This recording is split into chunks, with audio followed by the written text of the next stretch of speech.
Alo Trà Vinh xin chào các bạn. Hôm nay thì mình chia sẻ bánh ít trần nha, hay là bánh nếp khoai tây. Ăn ngon lắm, bột thì nó dẻo dẻo, kết hợp bên trong là nhân thịt mặn. Ăn được nhiều, nó không có bị ngán, hấp dẫn lắm. Thì bây giờ mời các bạn mình cùng xem video để biết cách làm luôn ha. Ở đây là mình có một củ khoai tây, sau đó thì mình đi luộc cho chín, hoặc là các bạn hấp chín cũng được nữa, luộc thì nó nhanh hơn. Chín rồi thì mình vớt nó lên ha, để qua cái thau. Trong lúc khoai còn nóng thì các bạn sẽ tán nó ra, mình tán cho nó mịn mịn vậy nè. Trong khoai tây có tinh bột nên giúp cho bột của mình nó dẻo mịn và nó không có bị cứng bánh. Nó còn nóng và nó dễ tán lắm. Khoai tây hoặc là khoai lang cũng được nữa. Khoai lang thì các bạn dùng cái loại khoai màu trắng nha. Phần bột thì mình có đây 300g bột nếp là 2 chén. Bên đây là 50g bột gạo là 1/3 chén. Chút muối và chút đường cho nó ngon. Hai loại bột mình dùng nè, thì các bạn dùng loại nào cũng được, không có bắt buộc là phải giống mình đâu. Rồi cho hết 2 chén bột nếp vào trong khoai tây. 50g bột gạo cũng cho vô luôn nè. Muối và đường các bạn phải dặn chút cho bột nó đậm đà. Sẽ trộn đều lên cái, cũng như là cho khoai tây nó hòa quyện vào trong bột. Thì khoai tây này nó vẫn còn đang ấm nóng đó. Mình trộn đều xong thì mình sẽ cho cái nước luộc khoai tây từ 300 cho đến 350ml. Nước khoai tây này nó vẫn còn đang nóng, sẽ giúp cho bột nếp nó không có bị chảy. Mình làm vậy thì bột của mình nó nhanh nở nữa nè. Phải cho vô từ từ thôi ha. Mình thấy nó có khô thì hãy cho tiếp.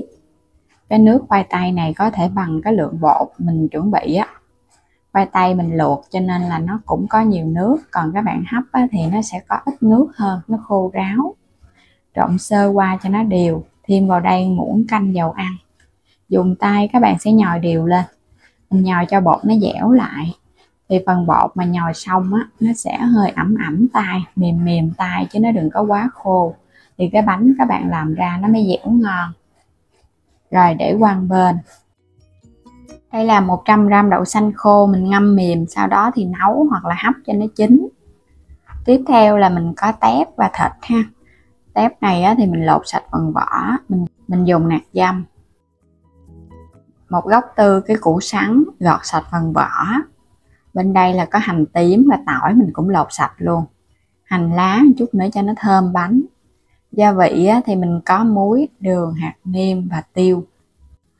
Rồi bây giờ sẽ xắt cái gốc tư củ sắn ra. Củ sắn hay còn gọi là củ đậu đó. Các bạn sẽ xắt hạt lựu lại cho nó nhỏ nhỏ đều đều. Mình không có dùng nhiều đâu. Phần nhân nó có củ sắn thì nó ngọt và nó giòn giòn. Dùng nhiều quá nó cũng hơi dư ha. Hành lá cũng xắt ra nhỏ nhỏ luôn. Hành lá hoặc là ngò rí các bạn thêm vô cho nó thơm. Hành tím và tỏi mình dùng hơi nhiều một chút, để một chút nữa mình sẽ dùng cái phần này để phi ăn cùng. Tép thì mình bằm ra cho nó hơi nát nát một chút. Bằm nhỏ nhỏ thì các bạn làm vào nhân nó ngọt. Mình ăn kèm với thịt nó thơm thơm ngọt ngọt. Rồi bây giờ để qua một bên.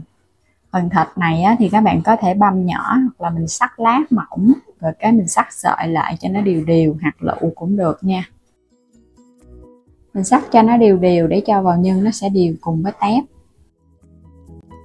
Phi thơm cái phần hành tím và tỏi băm hồi nãy.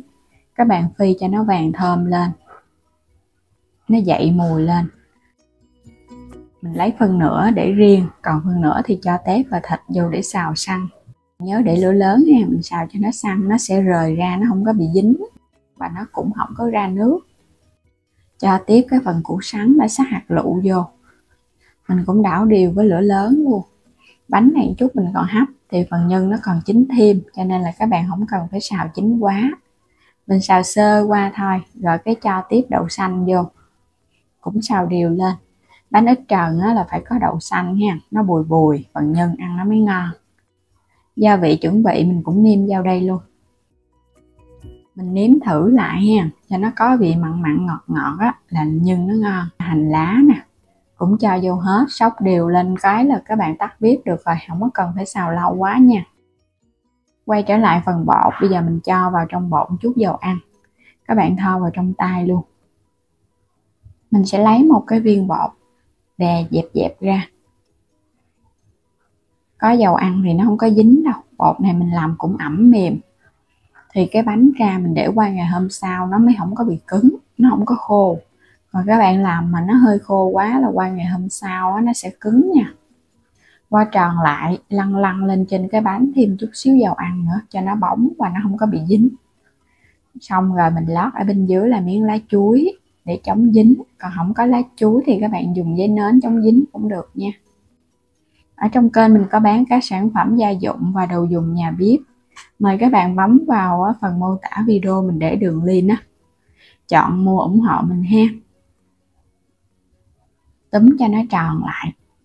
Bánh ít tròn là mình thấy món bánh rất là dễ ăn luôn. Một món bánh truyền thống, vừa dễ vừa ngon nữa. Bột thì dẻo dẻo mềm mềm, kết hợp bên trong là nhân thịt mặn.